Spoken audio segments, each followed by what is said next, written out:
Even security software will sometimes have bugs, but if they patch it quickly, that's okay.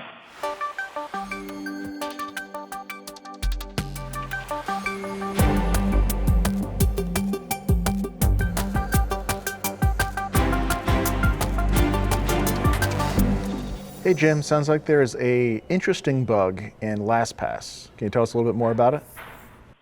Yeah, this one just got reported out this week. It was discovered by Tavis Ormandy with Google's Project Zero.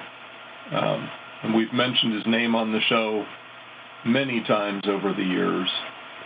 But he found a bug in LastPass, and he reported it to them last month. The issue here was that Tavis found a way to get, by using some JavaScript, to get LastPass to report whatever password it had last pasted into the web browser.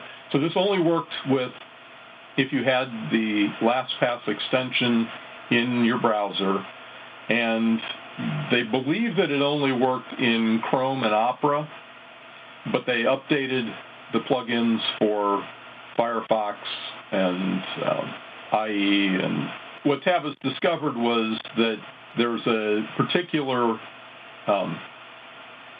call that is normally made to have LastPass go look up what the password is for this browser tab. And it was possible to get the results of the last call by creating an iframe using some JavaScript. So if you could get somebody to go to a malicious website that had this iframe embedded in it, it was possible to grab the username and password that LastPass had last used. The upshot of this is that, some limited amount of credentials might have been compromised. There's no evidence this has actually happened, but it was also sort of a limited thing. It would not have been possible for the attackers to grab all of the credentials that you store in LastPass, and typically people store more than one password in LastPass. So there's limiting factors as well. Anyway, LastPass fixed it quickly, for which I am very grateful. But it just is a reminder that these password managers are software like any other, and they can have bugs.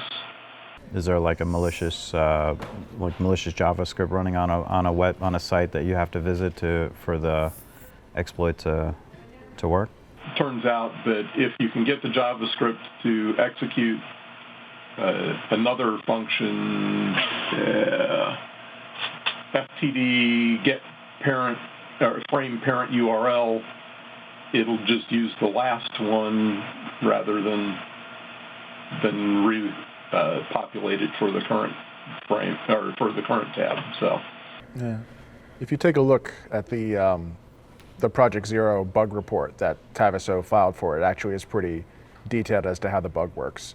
And it's surprisingly little amount of code that you need to get it done, too. So. Right. It was, just a dozen lines of code, and you got it. I was going to say the other thing is the limitation is it's one account. Now, whether or not that's your Gmail or your corporate VPN, not maybe corporate VPN, but or it could be I don't know what, something that really doesn't matter to you at all. Right. That's a complete roll of the dice for an attacker. But, right. You do enough of these, you're bound to find credentials for something valuable. Like a bank account or something like that. Yeah. Right. The best option, where possible, is to turn on two-factor. Then just having the password isn't sufficient to get you in. So even if they did get it, they've only got half of what they need to authenticate. What this will give you is the last username and password that LastPass, used to populate a login form someplace. On the other hand, if the site you're logging into requires a YubiKey in addition to a username and password, then yeah, that will help in that scenario. Right. And that's right, because I've got two-factor turned on for LastPass itself. But this is after you've already authenticated to LastPass. So it's, the credentials that are at risk are not your LastPass credentials. It's the credentials to some website that you use LastPass. I'm kind of curious why the authors would have cached any values within the plugin itself. Like, it seems like a design decision you'd want to stay away from if you could. Well, yeah, and it's a question of how long it remembers the stuff versus having to go back and repopulate it. But that's, yeah, it was clearly a programming mistake, and they have patched it. They patched it quickly, for which I am grateful. So, yeah. But you're right. You'd think they should fill it in and then throw it away and not keep it around in memory. And I assume that that's what they're doing now. It's part of the update, right? Or they're at least forcing the call to the, to do pop-up register to get the new info. All right. Well, thanks for bringing this one to us. Thanks, Jim. Even though there's a vulnerability, it's still important to continue using these different types of, password keepers.